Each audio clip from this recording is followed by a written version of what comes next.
Well, everyone keeps saying that Israel has a right to defend itself. But where is that written exactly? I mean, you keep saying it as if it's a fact, a legal fact. But I don't know where that is. I don't know where to find that fact. I mean, I know where it is, where it's written that the Palestinians have a right to resist occupation, even by armed struggle. I know where that is. I can show you in your own laws where that is. But where is this so-called legal right of an occupation to defend against the legal resistance of the occupied? Where is the right to defend occupation? That's what I want to know. And don't try to tell me that Gaza is not occupied. Israel controls the borders. They control sea access. They control the airspace.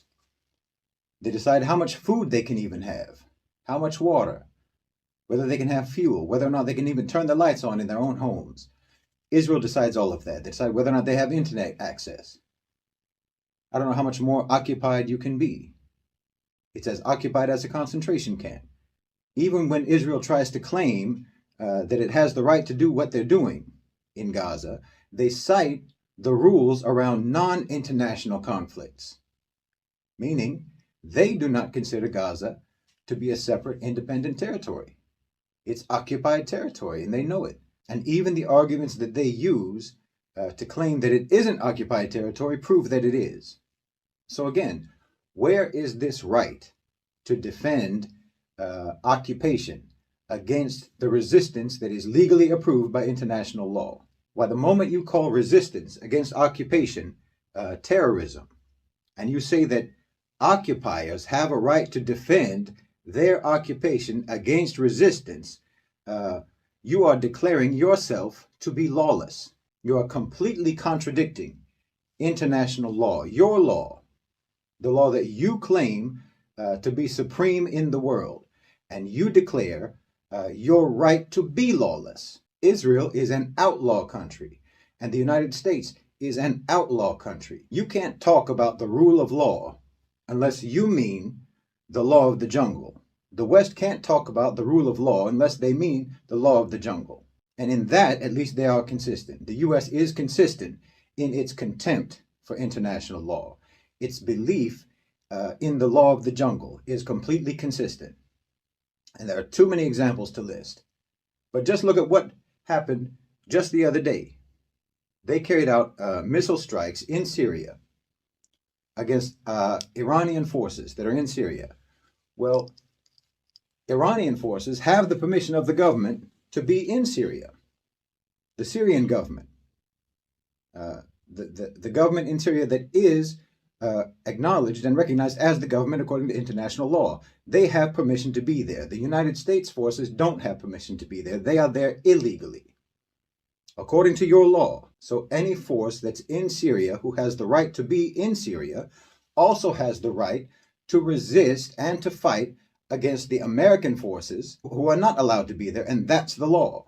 But what did the U.S. say? They said that they attacked the Iranian forces in Syria in self-defense. So again, you are upholding the right of those who are breaking the law to defend themselves against those who are following and enforcing the law. It's criminal, according to your law. I can show you where the Syrians have a right in your law to fight illegally invading American forces. I can show you where the Palestinians have the right to fight Israeli occupation in your law. So can you show me where marauding American outlaw forces and Israeli occupiers have the right to defend themselves against resistance, against legal resistance? I know it's in the law of the jungle, but that's not the law that you pretend to follow.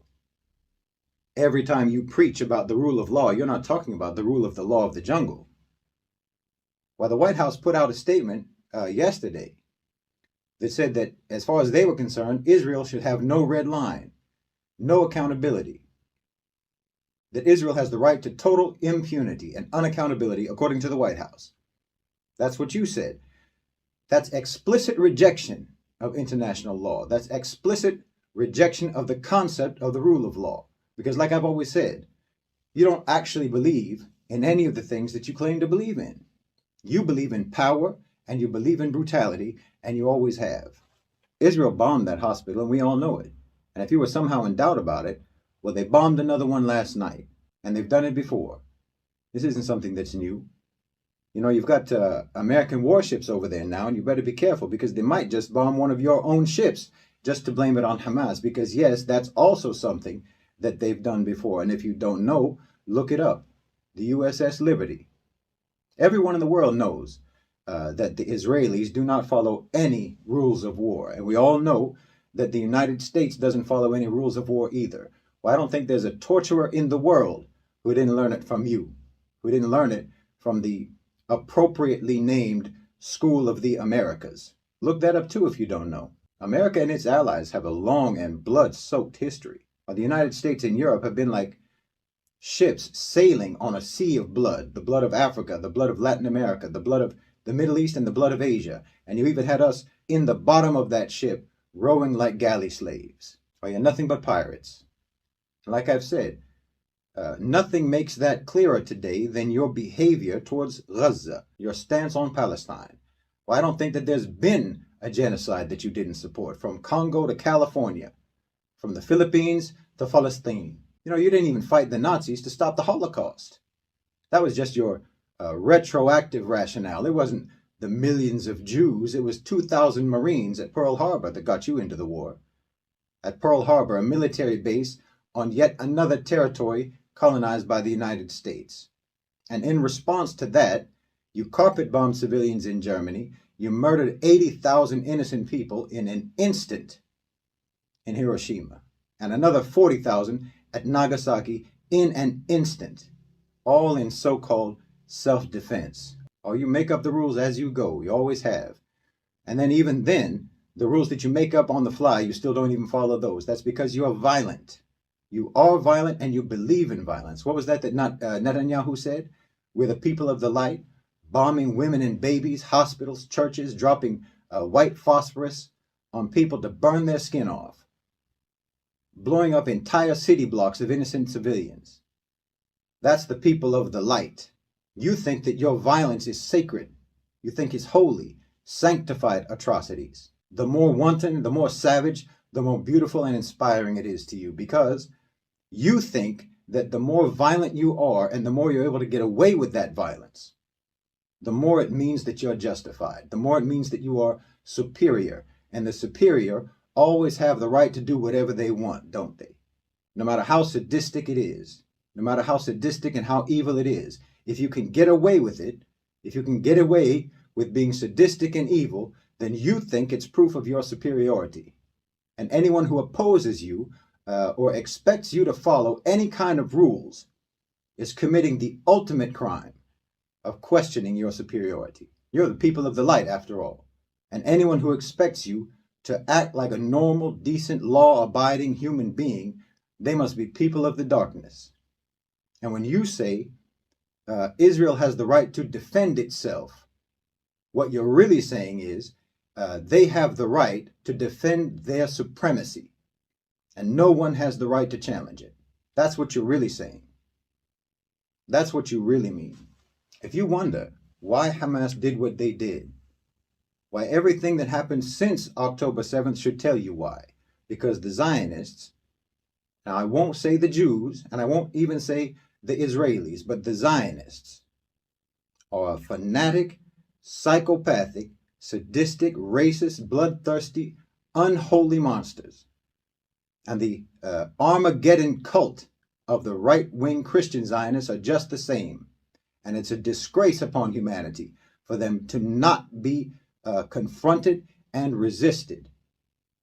It's Western supremacy, colonialist, imperialist supremacy that's being confronted.